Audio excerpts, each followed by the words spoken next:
నల్గొండలోని ప్రకాశం బజార్లో అగ్ని ప్రమాదం సంభవించింది. ఓ మెడికల్ ఏజెన్సీ గోదాం ఫస్ట్ ఫ్లోర్లో అకస్మాత్తుగా మంటలు చెలరేగాయి. దీంతో గోదాంలోని మెడిసిన్స్ మొత్తం అగ్నికి ఆహుతయ్యాయి. ఫైర్ ఇంజన్ సహాయంతో మంటలను అదుపులోకి తెచ్చారు. సుమారు 2 కోట్ల వరకు నష్టం జరిగిందని నిర్వాహకులు వాపోయారు.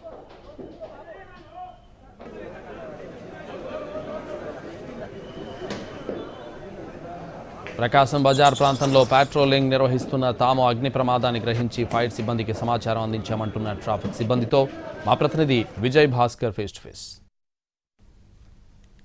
ఎప్పుడు వెలుగు చూసింది మీకు ఎలాంటి సమాచారం? మొదటగా ట్రాఫిక్ వాళ్ళని గుర్తించినట్టు కూడా చెప్తా ఉన్నారు, ఏం జరిగింది? మేము మొదటగా రౌండ్లో ఉన్నాము. ట్రాఫిక్ క్లియరెన్స్ చేస్తున్నప్పుడు మా ఎస్ఐ చూసాడు. ఇమీడియట్గా మనం ఫైర్ వాళ్ళకి ఇన్ఫర్మేషన్ ఇచ్చి అబౌట్ 9 o'clockకి మొత్తం ఫైర్ అవుతున్నట్టు ఇన్ఫర్మేషన్ రాగానే ఫైర్ వాళ్ళకి ఇన్ఫర్మేషన్ ఇచ్చినాము. 2 ఫైర్ ఇంజన్స్ వచ్చినాయి. ఒక రౌండ్ అయిపోయింది వాళ్ళది. రెండో రౌండ్లో ఇప్పుడు మళ్ళీ వాటర్ ఫిల్అప్ చేసుకొని చేస్తున్నారు. ఫైర్ అయితే కంట్రోల్ ఉంది. క్యాజువాలిటీస్ అయితే ఎవరికేమీ కాలేదు.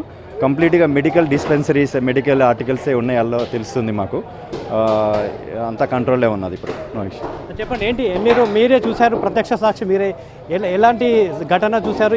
మీరు చూసినప్పుడు ఏముంది ఇక్కడ మేము చూసినప్పుడు పెట్రోలింగ్కి వస్తున్నాం అండి. పెట్రోల్కి వస్తుంటే లోపల నుంచి పొగలు వెళ్తున్నాయి. పొగలు వెళ్తున్నాయని ఇందాక రాగానే ఈ మెడికల్ షాప్ అని తెలిసింది. ఎమ్మటే ఫైర్ ఇంజన్ వాళ్ళకు ఫోన్ చేసినాం. ఫైర్ ఇంజన్ వాళ్ళు ఎమ్మటే వచ్చేసారు. ఈలోపు అందరూ వచ్చేసారు. అప్పటి వరకు కంట్రోల్ అయితేనే ఉంది. అందరినీ మా వాళ్ళని కూడా తెప్పించుకొని అందరినీ ఎక్కడ వాళ్ళు అక్కడ ఎవరిని దగ్గర రానియకుండా దూరంగా పెట్టి అందరిని వచ్చేసినాం.